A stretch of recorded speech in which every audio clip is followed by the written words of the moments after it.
Olá pessoal, bem-vindos ao nosso curso de processo penal. Hoje nós vamos estudar sobre a prova pericial e o exame de corpo de delito. Bora lá então? Primeira coisa que a gente precisa entender sobre a prova pericial é que a prova pericial, diferente das demais provas no processo penal, ela é uma prova técnica. E o que isso quer dizer? Isso quer dizer que a sua produção, ela depende e exige o domínio de determinadas matérias. A prova pericial, ela não pode ser produzida por qualquer pessoa aqui no processo penal, como, por exemplo, uma prova testemunhal, que qualquer pessoa pode servir como testemunha. Não, a prova pericial, por ser uma prova técnica, ela vai exigir determinados conhecimentos sobre aquele assunto específico. Então, a prova pericial é uma prova técnica, diferente das demais aqui no processo penal, ok? E o que é o chamado exame de corpo de delito? O que é o corpo de delito aqui em sede de prova pericial? O corpo de delito é o conjunto de vestígios materiais ou sensíveis deixados pela infração penal. O corpo de delito ele está ligado à própria materialidade do delito.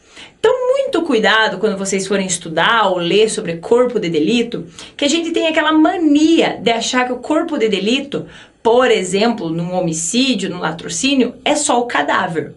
Não. O corpo de delito são todos os vestígios materiais deixados pelo delito e que vão atestar sobre a própria materialidade e a autoria daquele delito.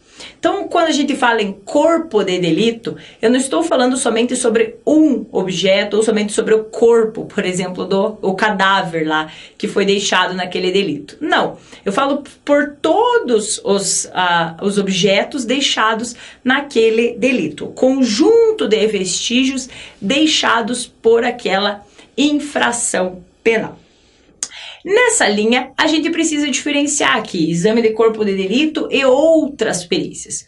O exame de corpo de delito, ele é uma espécie de perícia, porém não é a única. A gente também tem essa mania de achar que prova pericial é exame de corpo de delito, só existe essa. Não. Prova pericial abrange o corpo de delito, mas o corpo de delito não é a única prova pericial. Como eu falei para vocês, o exame de corpo de delito, ele é uma análise feita por pessoas com conhecimentos técnicos sobre aquele determinado assunto, já que a gente falou aqui sobre as perícias, elas são provas técnicas, então elas exigem pessoas com conhecimentos técnicos sobre aquele determinado assunto.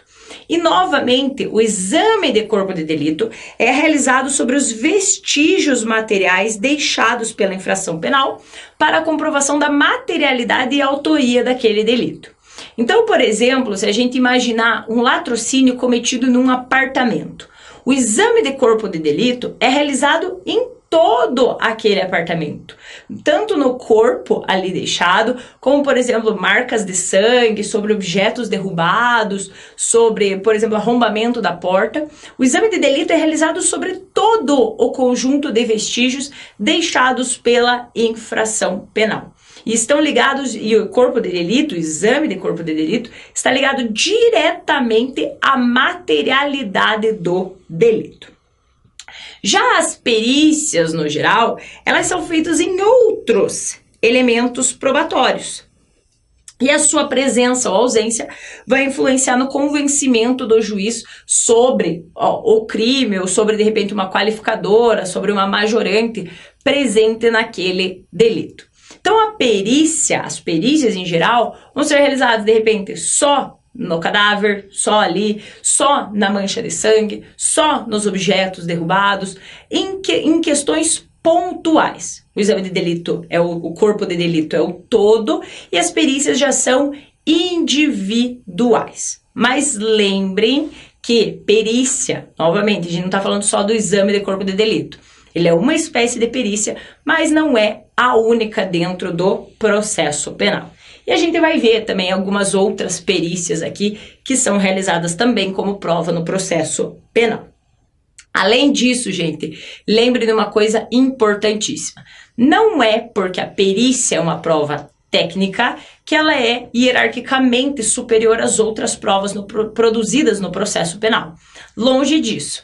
Lembre que no nosso processo penal a gente não tem a chamada rainha das provas. Nem mesmo a confissão do acusado é considerada rainha das provas. Então, a perícia, apesar de ser uma prova técnica, apesar de exigir um conhecimento técnico sobre aquele determinado assunto, ela não é hierarquicamente superior às demais provas, ok? E aí a gente passa agora às questões mais formais aqui da perícia. Primeira delas é: quem pode determinar a realização do exame de corpo de delito e das perícias em geral? Via de regra, tanto a autoridade policial quanto a autoridade judiciária podem determinar a realização de perícias. Mas, Magda, a autoridade policial pode determinar a realização de perícias? Sim, pessoal. Via de regra, a autoridade policial pode sim determinar a realização de perícias. E isso está lá no próprio artigo 6º do Código de Processo Penal, que trata das diligências que deverá tomar a autoridade policial ao tomar conhecimento de uma infração penal. Diz lá o artigo 6º pra gente: logo que tiver conhecimento da prática da infração penal, a autoridade policial deverá, inciso 1, dirigir-se ao local, providenciando para que não se alterem o estado e a conservação das coisas até a chegada dos peritos criminais, e 7, determinar, se for o caso, que se proceda a exame de corpo de delito e as quaisquer outras perícias. Então, quem pode determinar a prova, o exame de corpo de delito e as demais perícias, via de regra, tanto a autoridade judiciária quanto a autoridade policial, ok? Isso também está previsto lá no artigo 169, no parágrafo único, e aí o 169 trata de que quando os peritos chegarem, eles querem que as coisas não estejam alteradas, vão fotografar como que está o local e depois vão redigir o seu laudo. Então, por isso que é importante que a autoridade policial, ao chegar no local do delito, mantenha aquilo inalterado até a chegada dos peritos para que eles possam realizar a perícia, ok? Além disso, gente, as partes elas podem postular pela realização de perícia. Também é permitido às partes requererem a realização de perícia. E aí o artigo 184 vem aqui e fala pra gente que, salvo o caso do exame de corpo de delito, que é a perícia realizada sobre os vestígios materiais deixados pelo delito, o juiz ou autoridade policial negará a perícia requerida pelas partes quando não for necessário o esclarecimento da verdade. Ou seja, quando tanto a autoridade policial quanto a autoridade judiciária verificarem que as partes só estão querendo protelar o feito, eles podem negar o pedido de perícia formulado pelas partes. Mais um artigo que demonstra que a própria autoridade policial também pode determinar a realização de perícia. E também pode negar a realização de perícia quando vê que é só para protelar o feito, ok? Um cuidado aqui muito especial. No começo eu falei para vocês que, via de regra, a autoridade policial e a autoridade judiciária podem determinar a realização de perícia, correto? Via de regra por quê? Porque a gente tem uma exceção nisso aqui.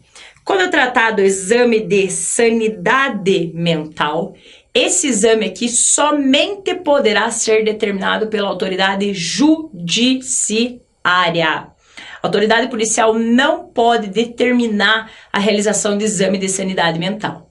Nesse caso aqui, a autoridade policial ela pode representar pela realização do exame de sanidade mental, mas não poderá determinar a realização desse exame aqui. No caso, então, de sanidade mental, que também é uma perícia aqui para o processo penal, somente a autoridade judiciária poderá determinar a realização desse exame aqui, ok? Lembrem ainda, gente, claro que, tudo bem, falei para vocês que tanto a autoridade policial quanto a autoridade judiciária podem determinar a realização dos exames periciais, mas em nenhum caso, tanto da autoridade policial quanto da autoridade judiciária, eles não podem determinar a conclusão a que deve chegar o perito. Não pode o delegado nem o juiz chegar e falar: olha, perito, teu laudo tem que ser concluído dessa maneira, você tem que chegar a essa conclusão aqui. Não, em hipótese nenhuma. Posso determinar a realização da perícia, mas não posso determinar a conclusão do perito. E isso está previsto lá no artigo 2º da Lei 12.030 de 2009, que fala o seguinte: no exercício da atividade de perícia oficial de natureza criminal, é assegurada autonomia técnica, científica e funcional, exigindo concurso público com formação acadêmica específica para o provimento do cargo de perito oficial. Ou seja, lá está lá autonomia. Eu não posso determinar a conclusão a que o perito poderá chegar, ok? Qual é o momento para a realização da perícia? Tem um momento específico para a realização da perícia? De manhã, de tarde, de noite, final de semana, durante a semana? O artigo 161 do Código de Processo Penal diz pra gente que o exame de corpo de delito poderá ser feito em qualquer dia e qualquer hora. Ora, é só a gente imaginar um caso de um homicídio, por exemplo, que foi cometido durante a noite. Vai lá a autoridade policial, vai chegar, vai pedir que as coisas sejam mantidas como estão até a chegada dos peritos. Os peritos já vão chegar e vão realizar o exame de corpo de delito naquela mesma hora, ainda que seja à noite. Ora, eu não posso ficar esperando muito tempo para realizar o exame de corpo de delito, porque as coisas podem vir a ser alteradas, até mesmo em razão do tempo, do clima e tudo mais.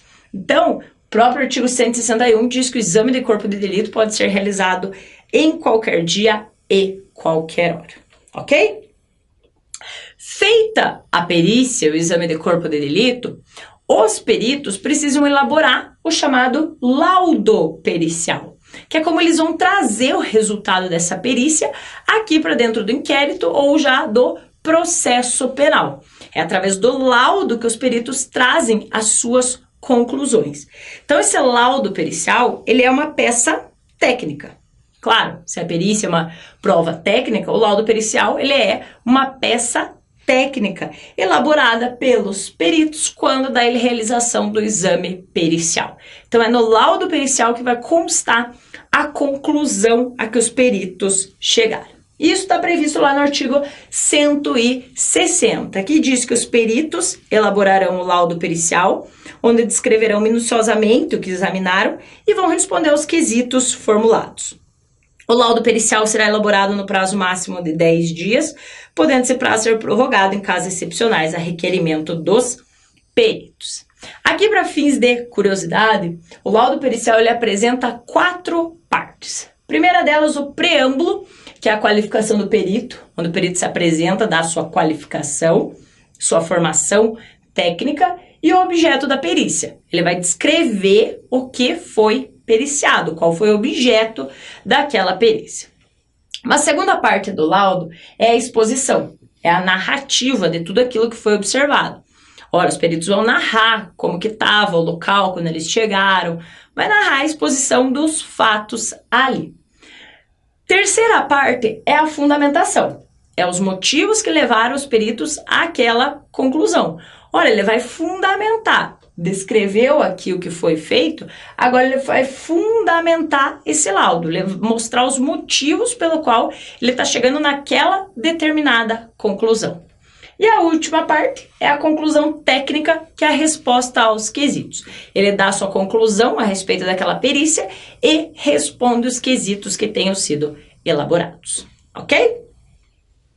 E qual que é o momento para a juntada do laudo pericial? Ora, realizei o laudo pericial, fiz o laudo pericial, tá tudo bonitinho, lá bonitinho. E aí, qual que é o momento que eu tenho para juntar? Posso juntar a qualquer momento, no inquérito, no processo, em sede recursal? A qualquer momento eu posso fazer a juntada desse laudo? Gente, muita atenção aqui. Via de regra, o laudo pericial ele não funciona como uma condição de procedibilidade da ação penal. O que eu quero dizer com isso? Quero dizer que o laudo ele não é necessário, imprescindível para oferecer uma denúncia ou uma queixa-crime. Eu posso oferecer uma denúncia, posso oferecer uma queixa, ainda que eu não tenha o laudo pericial e ele vier a ser juntado depois. Porém, esse depois também não é a qualquer momento. Por exemplo, só em sede recursal. O professor Renato brasileiro, ele defende que, como o acusado ele deve ter conhecimento de tudo que está sendo produzido no processo, seja a favor, seja contra ele, o laudo pericial ele deve ser juntado antes da audiência una de instrução e julgamento. E por que isso aqui? Ora, porque vai ser no momento da audiência de instrução e julgamento que eu vou ter um momento para poder me defender aí daquele laudo, para poder contra-argumentar aquele laudo produzido e ainda, se for o caso, requisitar o perito em audiência, para que ele esclareça alguns pontos a respeito daquele laudo elaborado. Então, eu não tenho um momento certo para a juntada do laudo, porém, é preferível, claro, que esse laudo ele seja juntado antes da audiência una de instrução e julgamento, para que na audiência as partes possam contrapor aqueles pontos que elas não concordarem. Veja que eu não posso deixar para juntar o laudo somente um momento antes da sentença, que eu já não teria mais momento para me defender. O juiz teria que abrir prazo para as partes se manifestarem a respeito daquele laudo, de eventualmente fazer uma nova audiência requisitando a presença do perito. Também não posso fazer em sede recursal, porque eu não tenho um momento para fazer esse contraponto com esse laudo, contraponto com o perito. Então, eu não tenho um momento adequado. Claro, eu posso juntar em sede de inquérito, não tem problema nenhum, mas em sede processual, o professor Renato, e aqui a gente concorda, é preferível que se junte até a audiência de instrução e julgamento, que em audiência as partes podem contrapor eventuais problemas que sejam encontrados naquele laudo, ok? Só cuidado, gente, com as disposições em legislações especiais ou até mesmo dentro do Código de Processo Penal. Falei para vocês que, via de regra, o laudo não funciona como condição de procedibilidade. Eu não preciso do laudo pericial para dar início a um processo penal. Porém, uma primeira exceção é lá o caso da Lei de Drogas, previsto lá no artigo 50, parágrafo 1º, que diz o seguinte: para efeito da lavratura do auto de prisão em flagrante e estabelecimento da materialidade do delito, é suficiente o laudo de constatação da natureza e quantidade da droga, firmado por perito oficial ou, na falta desse, por pessoa idônea. Então, veja que lá na Lei de Drogas, para eu lavrar um flagrante contra alguém por um dos delitos de droga, eu preciso de um laudo que ateste a substância daquela, as propriedades daquela substância, para demonstrar que aquilo de fato é droga. Senão eu não posso prender alguém e simplesmente falar, ele estava com alguma coisa lá e era droga. Tá, e cadê a substância? Foi elaborado um laudo que ateste que de fato que aquilo é droga? Porque senão eu não posso estar prendendo esse sujeito aqui. Então, na Lei de Drogas, o laudo inicial funciona como condição de procedibilidade, porque eu já preciso desse laudo para efetuar a prisão em flagrante aqui do sujeito, para a autuação do auto de prisão em flagrante. Ainda nos delitos contra a propriedade imaterial, diz o artigo 525 do CPP, que no caso de haver o crime deixado vestígio, a queixa ou a denúncia não será recebida, olha lá, não será recebida se não for instruída com o exame pericial dos objetos que constituam o corpo de delito. Então, nos crimes contra a propriedade imaterial, o laudo pericial funciona assim como condição de procedibilidade. Ele precisa ser juntado no momento do oferecimento da denúncia ou da queixa, ok? Então, muito cuidado com essas disposições especiais aqui, ok? Tudo bem. Realizei a perícia e juntei o laudo. Eu vou ter um momento para o contraditório? Ou, se eu tenho contraditório, quando que ele será exercido? Podem as partes participar da realização da perícia? Diz o artigo 159, parágrafo 5º, inciso 1, o seguinte para a gente. Durante o curso do processo judicial, é permitido às partes quanto à perícia requerer a oitiva dos peritos para esclarecerem a prova ou para responderem a quesitos, desde que o mandado de intimação e os quesitos ou questões a serem esclarecidas sejam encaminhadas com antecedência mínima de 10 dias, podendo apresentar as respostas em laudo complementar. Cuidado, gente, que nesse caso aqui das perícias, aqui não, o contraditório será diferido. Diferido por quê? Vai ser realizado depois. Não é lá no momento da perícia, que o sujeito está elaborando a perícia, o exame de corpo de delito, que as partes vão ficar lá. Ah, mas eu não concordo com isso. Ah, mas eu quero perguntar sobre isso. Ah, mas eu quero... Não. É depois. Depois de elaborado o laudo pelos peritos, é que vai ser oportunizado às partes a realizar o contraditório. Então, o contraditório aqui no caso dos exames periciais é diferido. Será realizado depois. E aí, se for o caso, a gente pode até requisitar a presença do perito para que ele esclareça isso aqui. Eu posso contraditar o laudo apresentando uma petição, mas também posso requisitar a presença do perito para fazer algumas perguntas a ele, ok? Qual é o valor probatório do laudo pericial ou das perícias em geral? É o valor probatório absoluto ou relativo? Lembrem que eu falei para vocês, gente, que as perícias, apesar de serem provas técnicas, não são hierarquicamente superior às demais. Então, o valor probatório das perícias também é relativo. Relativo. E tá lá no próprio artigo 182 demonstrando isso pra gente, que diz o seguinte: o juiz não ficará adstrito ao laudo, podendo aceitá-lo ou rejeitá-lo no todo ou em parte. Então, a perícia, apesar de ser uma prova técnica, o laudo pericial, apesar de ser uma peça técnica, tem valor probatório relativo, já que a gente não tem nenhuma rainha das provas aqui no processo penal, ok? Outra questão que sempre aparece é obrigatória a realização do exame de corpo de delito? Tem que fazer o exame de corpo de delito sempre e sempre? Nesse ponto aqui, gente, a gente tem que fazer uma diferenciação acerca dos delitos transeuntes e não transeuntes. O que são delitos ou infrações penais transeuntes? Transeuntes são aquelas que não deixam vestígios. Por exemplo, um crime contra a honra praticado de forma verbal. Você vai lá, comete uma injúria de forma verbal contra alguém, você vai realizar corpo de delito onde? No quê?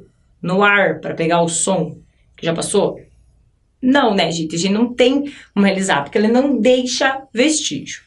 Por sua vez, as infrações penais não transeuntes são aquelas que deixam vestígios, que é o caso, por exemplo, de um homicídio. Eu tenho vestígio nesse caso aqui, o delito ele deixa vestígios. E em relação a esses aqui, e segundo o artigo 158 do CPP, é obrigatória a realização do exame de corpo de delito. Claro, a não ser que tenham desaparecidos todos os vestígios, aí eu vou substituir aqui, realizar o exame de corpo de delito indireto, através da prova testemunhal, mas caso contrário, é obrigatória a realização do exame de corpo de delito nas infrações penais não transeuntes, pois elas deixam vestígios e eu tenho que realizar o exame de corpo de delito nos vestígios materiais deixados pela infração penal, ok? Nesse aqui, claro, não é obrigatória e nem teria como realizar. Nessa linha aqui, falando sobre a obrigatoriedade do exame de corpo de delito, a gente precisa trabalhar sobre o exame de corpo de delito direto e indireto. Exame de corpo de delito direto é o exame técnico da coisa ou pessoa que constitui a própria materialidade do crime. É o contato direto do perito com o objeto da perícia. Ele tem o contato direto, ele está ali, vendo o objeto, até tocou o objeto da perícia. Por exemplo, é o perito e o cadáver. Ele está ali, eu estou realizando o exame diretamente nele.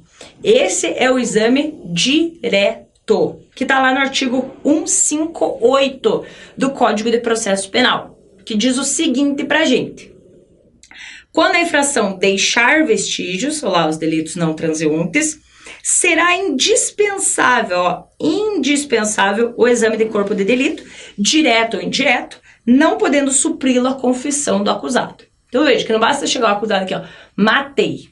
Não precisa ir lá, eu matei mesmo. Não, se o corpo tá lá, a gente vai realizar, se a cena do crime tá lá, a gente vai realizar o exame de corpo de delito lá, o exame de corpo de delito naquele local. Então não basta a confissão do acusado, eu preciso da realização do exame de corpo de delito.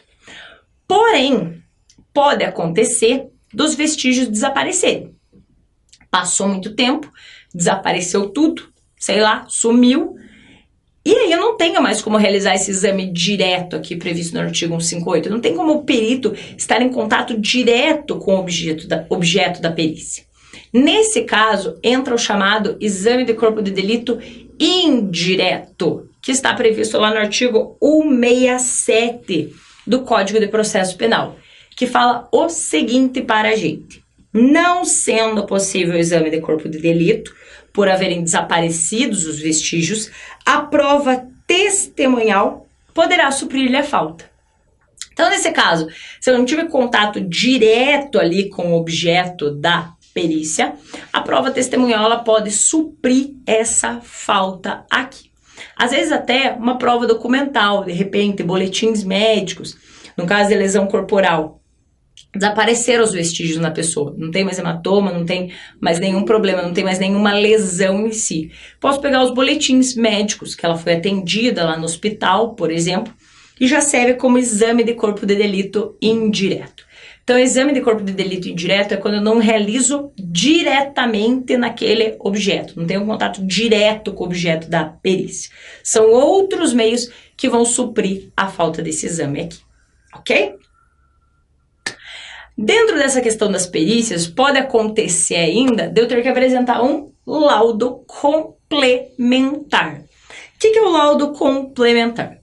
Laudo complementar está previsto lá no artigo 168 do Código de Processo Penal e trata principalmente naqueles casos de lesão corporal grave, em que a pessoa ela deve comparecer, depois de um certo período, para a elaboração de um segundo laudo. Diz o seguinte aqui, 168 então pra gente. Em caso de lesões corporais, se o primeiro exame pericial tiver sido incompleto, proceder-se a exame complementar por determinação da autoridade policial ou judiciária, de ofício ou a requerimento do MP, do ofendido, do acusado ou de seu defensor. Parágrafo 1º, no exame complementar, os peritos terão presente o auto de corpo de delito, a fim de suprir-lhe a deficiência ou retificá-lo. Parágrafo 2º, se o exame tiver por fim precisar a classificação do delito do artigo 129, parágrafo 1º, inciso 1 do CP, deverá ser feito logo que decorra o prazo de 30 dias contado da data do crime. É aquele da incapacidade para o trabalho por um período superior a 30 dias. Passou 30 dias, no 31º dia, eu preciso realizar o laudo complementar para saber se eu vou fazer a classificação correta nesse delito aqui. E o parágrafo 3º diz que a falta de exame complementar poderá ser suprida pela prova testemunhal. Novamente aqui, até um exame indireto, demonstrando que o exame indireto é possível aqui no processo penal. Então, pode ter a possibilidade, sim, da realização de um laudo complementar, ok?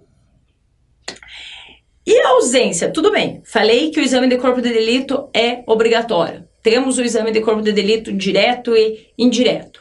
Mas e se eu não tiver o exame de corpo de delito? Nos delitos que deixam vestígios. Lembre-se disso, tem que deixar vestígio para que ele seja obrigatório. E se eu não realizar? O que acontece? Vou ter que absolver o sujeito porque eu não tenho materialidade do delito? Muito cuidado aqui, gente.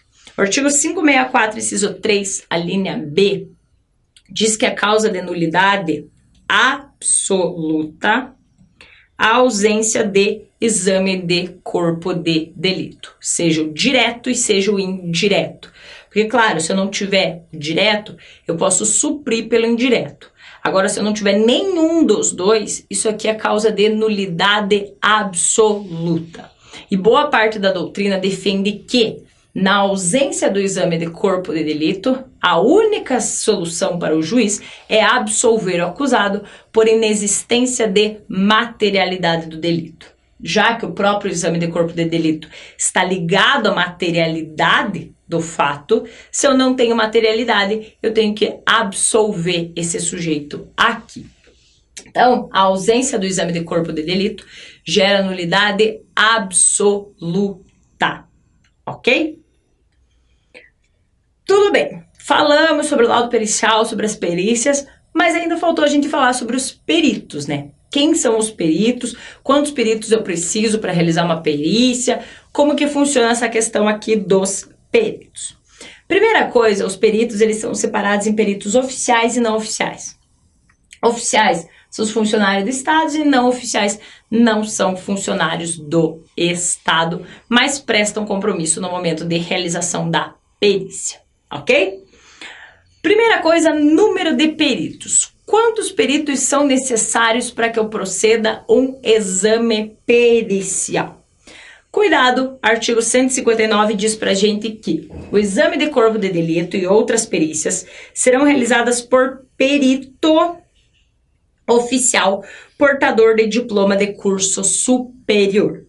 Parágrafo 1º, na falta de perito oficial, o exame será realizado por 2 pessoas idôneas portadoras de diploma de curso superior, preferencialmente na área específica, dentre as que tiverem habilitação técnica relacionadas com a natureza do exame. Então, gente, quando no momento da realização da perícia, se eu tiver com um perito oficial, basta um para a realização daquela perícia. Então, perito oficial, eu preciso de um. Na ausência do perito oficial, aí eu preciso de pelo menos 2 pessoas idôneas e que tenham conhecimento técnico naquela área determinada. Então, o número de peritos varia se é oficial ou não oficial. Se for oficial, um perito. Não oficial, pelo menos 2 pessoas com conhecimento técnico naquela área em específico, ok? Cuidado que a súmula 361 do STF, ela tem que ser relida.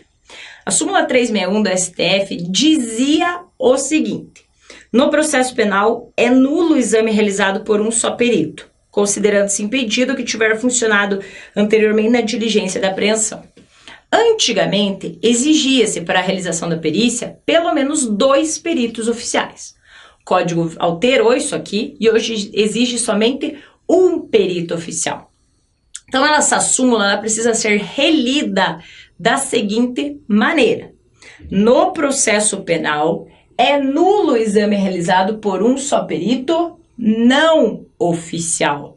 Porque lembra que para não oficial precisa de 2, pelo menos 2?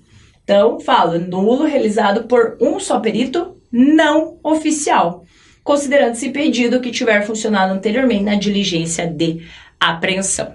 E essa nulidade aqui é uma nulidade relativa. As partes terão que demonstrar o prejuízo que a realização daquela perícia por apenas um perito não oficial teve para o processo. Então, toma cuidado com essa súmula 361 aqui, que tem que incluir essa parte aqui, ó. É nula por um perito não oficial, ok? Não vão acreditar agora, mas a súmula diz que um perito só é nula. Não, agora é a regra, um só perito oficial. Vai ser nula e 2 peritos não oficiais. Vai ser caso de nulidade relativa se for só um perito não oficial, ok? E o parágrafo 7º do artigo 159 ainda diz pra gente o seguinte: tratando-se de perícia complexa e que abranja mais de uma área de conhecimento especializado, poder-se-á designar a atuação de mais de um perito oficial e a parte indicar mais de um assistente técnico. O que quer dizer isso aqui? No caso de perícia complexa, o juiz pode designar mais de um perito oficial. Então, não vai ser preciso apenas um. O juiz pode designar quantos forem necessários, a depender da complexidade da perícia. Então, não, só precisa de um sempre. Não, gente, o juiz pode designar quantos peritos ele achar necessário, principalmente em relação à complexidade da perícia, ok? Ainda, tratando sobre os peritos, o artigo 180 vai dizer o seguinte pra gente: se houver divergência entre os peritos, digamos, tive 2 peritos para realizar aquela perícia, se houver divergência entre eles, serão consignadas no auto do exame as declarações e respostas de um e de outro, ou cada um redigirá separadamente o seu laudo, e a autoridade nomeará um terceiro. Se esse divergir de ambos, a autoridade poderá mandar proceder a um novo exame pelos peritos. Então, os peritos eles não precisam chegar à mesma conclusão. Não é necessário, cada um vai chegar à sua conclusão. Se eles divergirem, cada um coloca a sua conclusão e aí o juiz designa um terceiro para saber de qual lado ele está. Se ainda assim ele não concordar com nenhum dos dois, o juiz pode mandar realizar nova perícia, ok?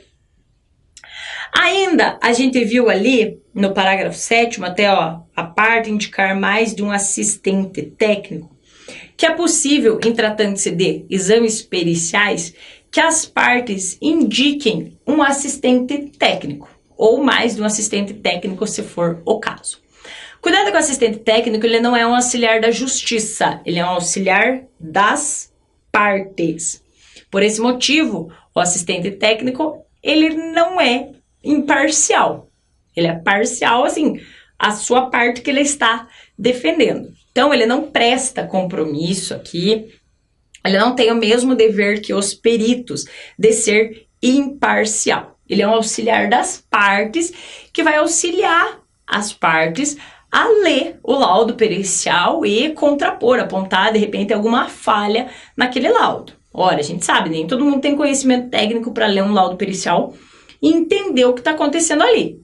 Então, você pode contratar um assistente técnico, trazer um assistente técnico para o processo, para que ele formule as perguntas para o perito, para que ele formule quesitos a serem respondidos pelos peritos, ok? O artigo 159, parágrafo 4º, diz que o assistente técnico atuará a partir de sua admissão pelo juiz e após a conclusão dos exames e elaboração do laudo pelos peritos oficiais, sendo as partes intimadas dessa decisão. O que isso quer dizer? Quer dizer que o assistente técnico ele atua na fase judicial e somente após a elaboração do laudo. Ele não vai junto lá para a realização da perícia, ele vai atuar após a entrega do laudo pelo perito. Não vai participar da perícia juntamente com os peritos. E lembrem, auxiliar das partes, ok? Ainda, o parágrafo 5º, inciso 2, complementa essa ideia aqui do assistente, né? Dizendo que durante o curso do processo judicial é permitido às partes quanto à perícia, inciso 2, indicar assistentes técnicos que poderão apresentar pareceres em prazo a ser fixado pelo juiz ou serem inquiridos em audiência, ok? Essa aqui é a regra geral, gente, que a gente trabalhou sobre o exame de corpo de delito. A gente ainda pode ver algumas outras perícias aqui no processo penal, como eu falei para vocês, exame de corpo de delito não é a única, existem outras perícias a serem realizadas, e algumas outras que o código traz, a gente vai ver aqui para frente. Uma delas é a autópsia e exumação para exame cadavérico. Primeira coisa sobre esse exame aqui, o professor Renato Brasileiro já fala que o nome deveria ser necropsia, porque a autópsia é realizada em si mesmo. Então, o certo seria falar em necropsia e daí exumação para exame cadavérico. A necropsia envolve análise interna e externa do cadáver a fim de apurar a causa mortis daquela pessoa. Então, eu faço análise interna e externa, de repente dos ferimentos, e aí vejo análise interna, se houve também alguma outra coisa, para chegar à conclusão por que aquela pessoa morreu, o que levou aquela pessoa a morrer. E as regras para realizar a necropsia e a exumação estão lá nos artigos 162 e seguintes do Código de Processo Penal. 162 diz que a autópsia será feita pelo menos 6 horas depois do óbito, salvo se os peritos, pela evidência dos sinais de morte, julgarem que possa ser feita antes daquele prazo, e sempre vai declarar isso aí nos laudos. Então, eu preciso de um prazo de pelo menos 6 horas depois do óbito, e aí eu posso realizar a necropsia. E o parágrafo único diz que, às vezes, nos casos de morte violenta, bastará o simples exame externo do cadáver, quando não houver infração penal que apurar, ou quando as lesões externas permitirem precisar a causa da morte e não houver necessidade de exame interno para a verificação de uma circunstância relevante. Como eu falei para vocês também, há o caso de exumação. No caso de exumação, se for preciso exumar, a pessoa já foi enterrada, tá lá, eu preciso fazer a exumação do cadáver. Se eu houver necessidade da exumação do cadáver, eu preciso seguir as regras dos artigos 163 e seguintes do Código de Processo Penal. Nem vai falar o que tem que fazer, dia e hora marcado, o administrador do cemitério vai ter que indicar a sepultura, vão ter que ir lá achar e tudo mais. Os peritos vão fotografar tudo o que for acontecendo, fotografar a posição do corpo, como que foi encontrado, e vão fazer o relato, isso aí nos autos, ok? Ainda a gente pode falar das perícias em laboratório, que o artigo 70 diz o seguinte pra gente, que nas perícias de laboratório, os peritos guardarão material suficiente para a eventualidade de nova perícia. E sempre que conveniente, os laudos serão ilustrados com provas fotográficas ou microfotográficas, desenhos ou esquemas. É, por exemplo, o caso da droga. Eu sempre guardo um pouco porque eu posso ter a necessidade de uma nova perícia. Então, você guarda para a eventualidade de uma nova perícia. No caso, então, de perícias em laboratório. E vejam que, de novo, é necessária a questão de fotografias, desenhos ou esquemas que indiquem aquilo que for necessário para ilustrar o laudo pericial, ok? O código ainda trata dos exames periciais em caso de incêndio, para apurar, se for o caso, o delito de incêndio, previsto lá no artigo 250 do Código de Processo Penal. E o artigo 173 diz pra gente que, no caso de incêndio, os peritos verificarão a causa e o lugar em que houver começado, o perigo que dele tiver resultado para a vida ou para o patrimônio alheio, a extensão do dano e seu valor e as demais circunstâncias que interessarem a elucidação do fato. A gente também pode realizar a perícia nos instrumentos do crime, pode ser realizada o exame nos instrumentos do crime. Lembra que eu falei para vocês, o exame de corpo de delito é o todo? Aí depois a arma ficou ali, eu vou realizar exame pericial na arma. Então isso, claro, perfeitamente possível, o artigo 175 do CPP traz isso pra gente. Serão sujeitos a exame os instrumentos empregados para a prática da infração, a fim de lhes verificar a natureza e a eficiência. Também pode ser realizado o exame pericial para avaliação do prejuízo. Ora, a gente sabe que agora, segundo o artigo 387, inciso 4 do CPP, o próprio juízo penal pode fixar um valor mínimo a título de reparação patrimonial, correto? Então pode ser determinada a perícia para avaliação do prejuízo, quanto que aquela pessoa sofreu de prejuízo em razão da prática delitiva. E isso vai auxiliar o juiz já na fixação dos valores para título de reparação patrimonial. E isso está previsto lá no artigo 172 do Código de Processo Penal.